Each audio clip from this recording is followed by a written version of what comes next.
And we're back after some more technical difficulties right on the 20-minute mark. Let's get back into Power Center 5. George, take it away. Oh, okay. Yeah, I need to add the maps to these slide sets the way I do my other ones. But yeah, so we're talking about Power Center 5. We're talking about the Sakhalin petroleum projects there. There's three of them. I think it was British Petroleum, ExxonMobil, and Royal Dutch Shell were the Western participants in that during the Russian sanctions. The Western companies had to get bought out because they had to leave. Japan, different Japanese companies have pitched in to buy out the Western companies. Mm-hmm. So they're going to continue with those projects.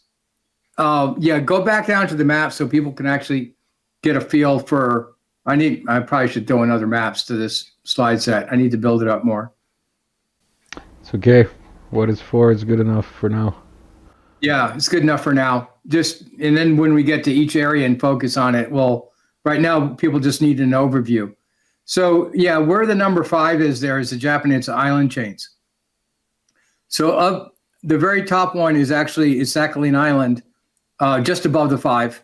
Mm-hmm. And right at the top of the 5 is Hokkaido Island. So that's connected to the main island of Nippon. So in Sakhalin Island, okay, well, I guess I'll state the problem statement first.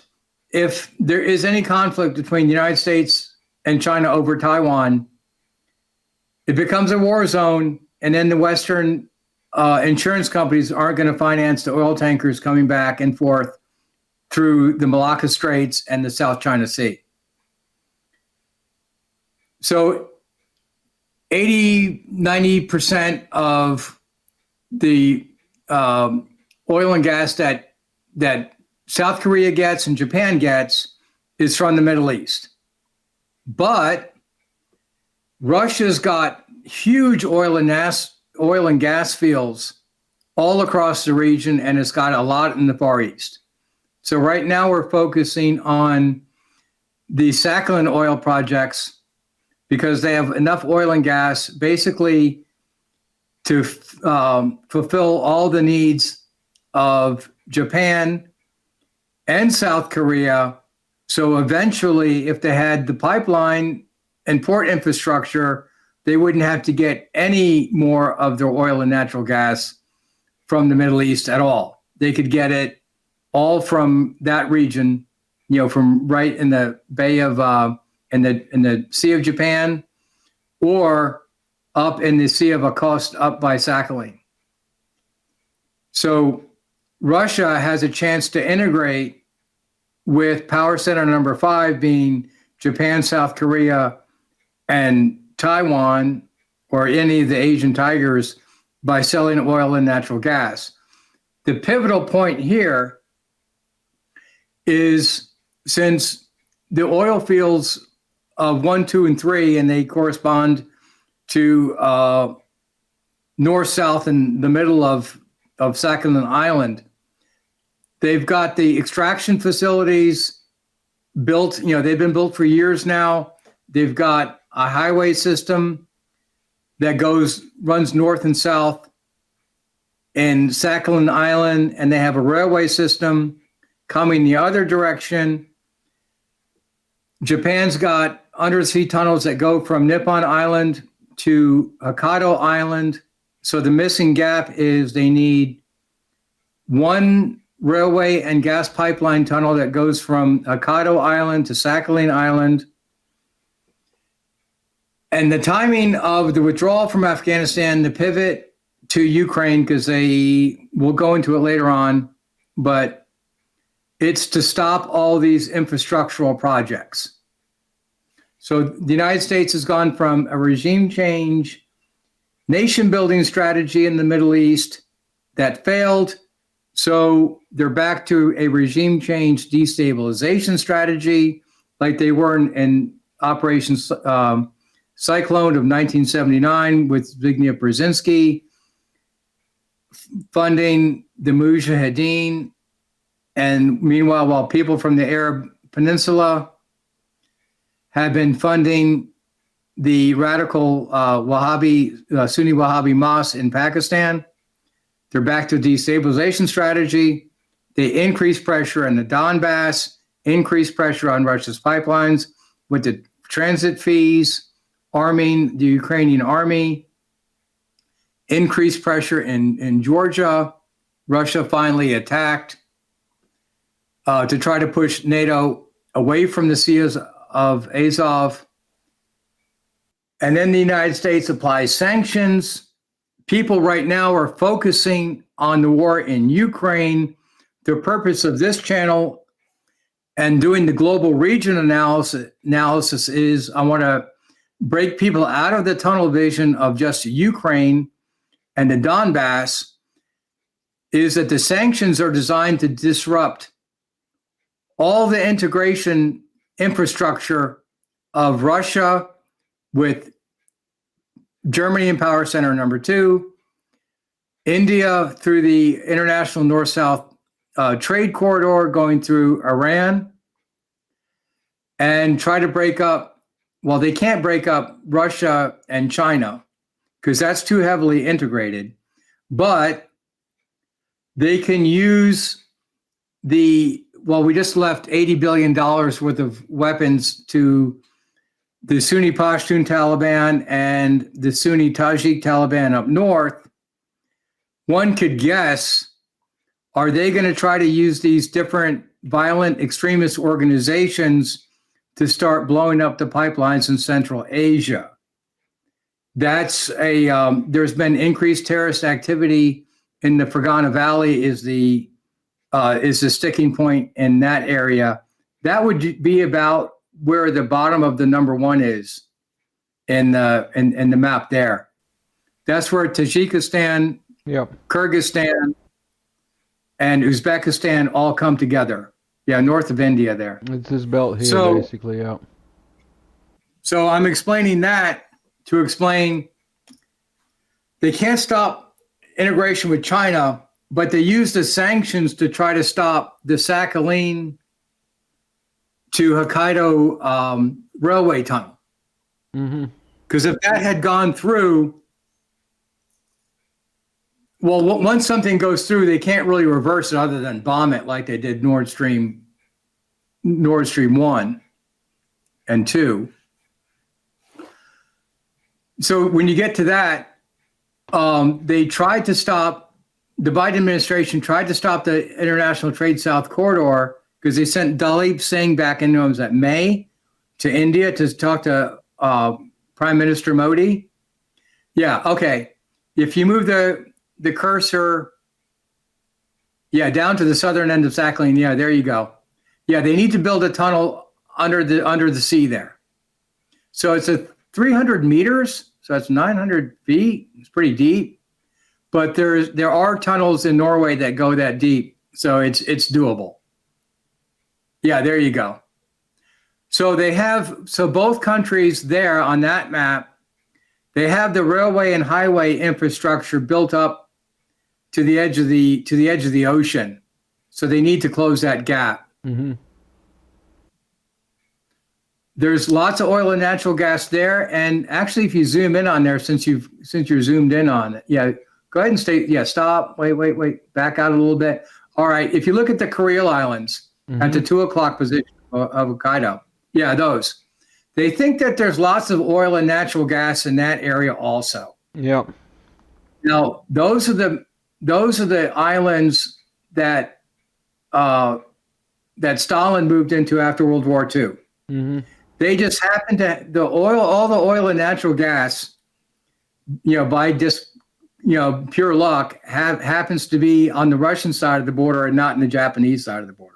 Yeah. And in the northern Kurils, that part of the ocean freezes in several months out of the year. The southern Kurils are only frozen, I think, a month out of the year, maybe 2. So there's a lot of reasons why Russia is not going to leave those Kuril Islands.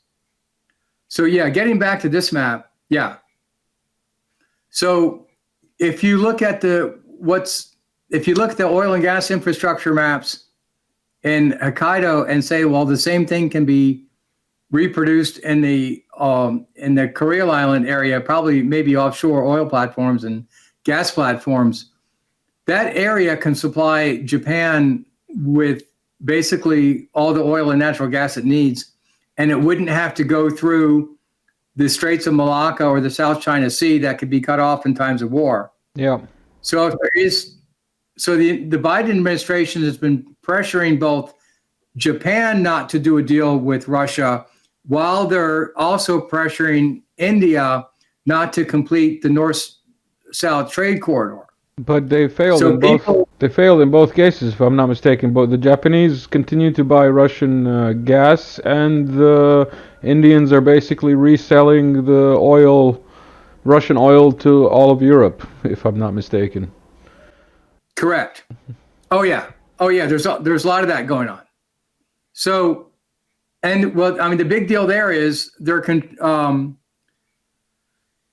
India has been, recommitted itself to building Chabahar Port, because Chabahar Port is in Sistan, Baluchistan in Iran, and it's just outside the Strait of Hormuz.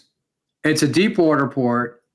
Right now, the international North-South trade corridor is operating through Bandar Abbas, which is a shallow water port, which means big ocean-going ships have to offload in Dubai and then put it on smaller ships, then ferry it to Bandar Abbas, where they do have the old British railway system that's functioning and highway system that they can go through Azerbaijan and sell goods back and forth, because ultimately everything comes down to barter trade.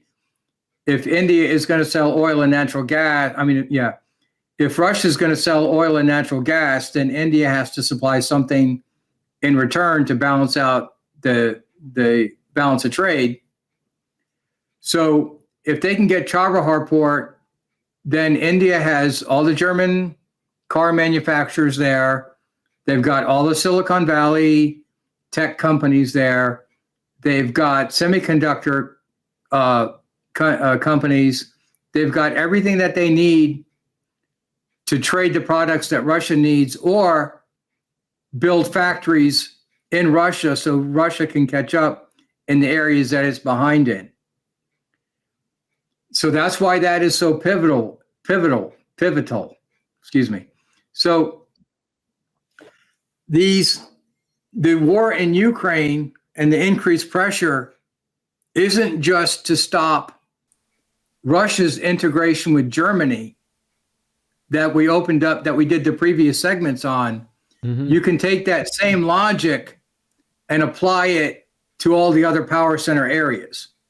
Yeah. So Russia, one thing that Jeffrey Sachs talks about was, under economic theory, you would encourage this integration, because then it would encourage the Kantian peace triangle of economic integration,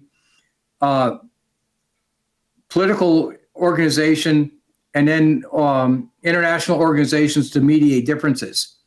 In this case, the international agency wouldn't be the UN, it would be the Eurasian Economic Union that Russia and China are trying to build. Mm-hmm. So that would be the international organization that would mediate the differences and work towards compromises between the countries of Eurasia. If that were to take place, it has taken place. But if that increases in importance, then the United States and NATO have less effect in it. Then you're talking about the BRICS countries in this case. Then the BRICS companies have these sub-regional international organizations to accelerate their own areas that are outside influence of the West. So this war in Ukraine and the application of sanctions is to try to stop the further integration of Russia with India and Japan and Ukraine. So then the discussion becomes, is the United States going to successfully block this or not? I think it has then spectacularly backfired. yeah, totally.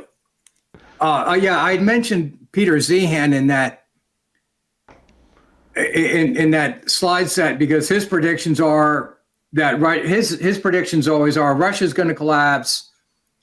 Everybody hates Putin. He follows the Hmm. narrative, and I just throw him in there just to we're just throwing in a counterweight where I don't think so. Yeah. It looks like Japan is going to go through with it. They're going to tell Washington whatever they need to. They're going to increase their military expenditures, but when push comes to shove, if they get shut off of oil and natural gas from the Middle East during a conflict between the United States and China, are they going to see their total economy collapse? Because you're not just talking about making less money. You're talking about, well, if they don't get oil and natural gas, then people freeze to death during the winter. Hmm. Or, I mean, people lose their living, their livelihoods. So the whole thing was going to grind to a halt. And then, they would have their own financial collapse. Yeah. So to please Biden, would they commit economic suicide is the question. And you would have to say no, especially when the oil and gas is right across the bay. They can get as much as they want from Vladivostok and Sakhalin Island. Why would they commit national economic suicide to please the Biden administration when they can just trade in rubles, in yen and rubles? They'll just do that. So if they do that, then people leave the petrodollar, like we were talking about before. If the Central European countries start trading in the Danube River for oil and natural gas and leave the petrodollar, the more countries that leave the petrodollar, it becomes a snowball effect where people stop buying dollars. The international global demand of dollars decreases at a time where the United States is just running the printing presses and causing inflation. So you're talking about not just a gradual increase of inflation that we're having now. All of a sudden, it just falls off the cliff and becomes rampant Weimar type of inflation. So that's what we're talking about. We're talking about what we have to look at that would cause the United States to go off the fiscal cliff in that respect. And it would be if more countries leave the petrodollar. And why would more countries leave the petrodollar? Because they're building infrastructure where they can just trade with Russia in their own country, in their own currency and rubles, and trade goods that Russia needs. It's not just that they produce stuff that Russia doesn't need. Hmm. They have technology. Russia would love to have joint venture partnerships with Toyota, Honda, Mitsubishi. They would love to have joint partnerships in all these different. Having recently companies. been to Russia, I have to tell you that I was surprised by the amount of Chinese vehicles on the road. Like basically, I'd say 90% of the delivery vans and like medium-sized trucks, city trucks, plus the public transport is all Chinese brands. Like unbelievable, and they're all brand new. Yeah, the Great Wall trucks, and I forget names of the other ones. I mean, we Yeah, used them in there's a Iraq. bunch. There's a bunch. Yeah. But other than the Great Wall, there's a couple of other companies that even I was like, wow, I didn't even know this was being exported. Yeah, yeah. Name some of them because I just, Haval. I think one of them is Haval. If I yeah, because we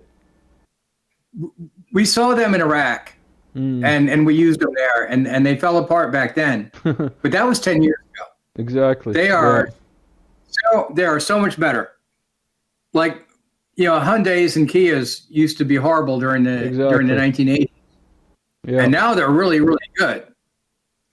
So it looks like Great Wall and some of those other companies have made the same kind of quality increases. Now, a lot of that, we were looking at the map. I was talking about China's trade with the Silk Road countries of the Stans and Iran, and integrating with the old Soviet railway system. But years ago, they also bought. Go ahead and go down the map. I should throw up more maps up there. But 10 years ago or whatever, they bought that big port in Duisburg, Germany. So that would be a little bit west of the number 2 there. Yep. On the Rhine. So it's a big inland port because they can ship stuff up and down the Rhine or throw it on the railway system and ship goods to wherever they want to anywhere in Europe, either by rail or by ship. So China is sending about 30 train loads of stuff to Europe over land. So once you build up the infrastructure, you're increasing the economic integration, but with all the different trade negotiations you have to make with the different railroad companies in different countries, by the virtue of that, you're building up the diplomatic integration. Yep. And then once you have to start defending something, then you're developing the military cooperation also. So that's why I always state everything in the DIME format of diplomatic, infrastructural, military, and economic integration, or PROMISI, because one of those things, once one of those things starts, the other ones follow. Not necessarily in any particular order, but in this case, we're talking about pipeline and railroad infrastructural integration are the 2 big drivers. Of course, ports also. So Germany, China, and Russia are integrating along pipelines and railroads, and that's against the Wolfowitz doctrine of, they're becoming superpowers in their own right, rivaling the United States, and shifting the global political center of gravity, which makes Washington and London less relevant. And I was talking to someone the other day. The big debacle in Ukraine of why I don't think that the United States should have expanded NATO eastward and antagonized Russia in that case was, if they went ahead and let them integrate, yes, the global political center of gravity shifts. But countries that are economically integrated usually tend not to go to war with each other, because then both countries are losing money, not gaining money. Had you had a northern hemisphere alignment of countries, then the United States could have focused on terrorism, on the Wahhabi fundamentalist groups, and they could have focused on containing China in the South Pacific. But now, since they focused on breaking up a German-Russian alliance, now, people are leaving the petrodollar, so that's a problem with our currency. We're losing allies because we went to a regime change destabilization format. So India is just furious at the United States, so we've lost that ally.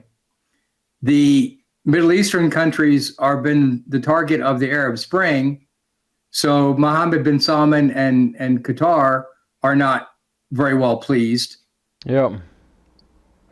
Kuwait has our bases there, so they're just not going to say anything, but I doubt they're very happy, because the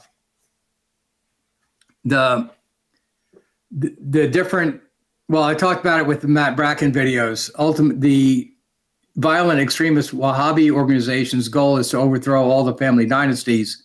So that puts Kuwait, Qatar, and Bahrain as much as in jeopardy as it puts the House of Saud in jeopardy. Their Yeah. goal is ultimately to replace those people with a caliph. I discussed that in the Matt Bracken videos at length. So getting back to the Heartland theory, in trying to block the Russians from integrating, the opportunity cost is, well, now the United States can't form an alliance with the Northern Hemisphere countries against Islamic extremism and against China. And of course, the reason for that is the American left. And again, we're going to have to do another video, several videos on this. The American left wants is, Marxism is getting rid of property rights and marital rights because it's the cause of inequality in Rousseau's Origin of Inequality. Mm-hmm. And thou shalt not steal and thou shalt not commit adulteries in the Ten Commandments. So the goal of all leftist theory is always to get rid of Judeo-Christianity.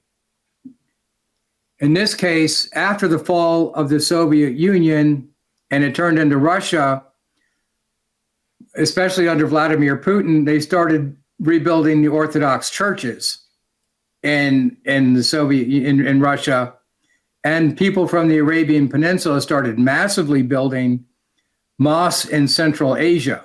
Yep. This is an opposite to what Marxist theories wants. You're supposed to move towards atheistic, agnostic countries. So they want to move the United States from a Christian conservative country, and they're doing it successfully. I mean, that's where the trends are going. So they don't want a northern alliance of Christian countries against Wahhabi terrorism. And they don't want a Christian country alliance against communist China. So you have a different reason that I'm focusing a little bit more on this video of what's the internal dynamics of the United States and how is that affecting U.S. foreign policy with the different factions that would have wanted a Northern European alliance. Those, someone like Trump supporters, the idea there would be to integrate Russia with Western Germany and then integrate North America with that also, because then you could focus on the other trouble spots in the world. But now, since the United States focused on breaking up the Russia-German alliance, now we are overextended, not Russia. And now it's going to be more difficult to contain China. And different people are arguing over the possibility that the United States is secretly funding and working with the different Sunni violent and extremist organizations to destabilize that region on purpose. Yeah, and there's a lot of reasons to argue that. Well, there's a lot definitely going on, and a little bit even in recent, let's say, a month, 2 months, I think, other than the Nagorno-Karabakh war that happened earlier, which is just on the border of the area that you're talking about, there was it in Tajikistan that there was the coup attempt when the Russians had to... Kazakhstan. Kazakhstan? Well, actually both, yeah. Yeah, the Russians had to like pop in and say hi. So yeah, I'm sure the whole region is constantly under pressure, and having a look at it through your eyes gives it a lot of context and historical perspective. We've gone on for about half an hour in this segment. I think we should call it a day so that people who are trying to take this all in for the first time don't get a little overwhelmed, and we will continue with the next one. All right, great. Thank you for coming, and we will continue, see what happens.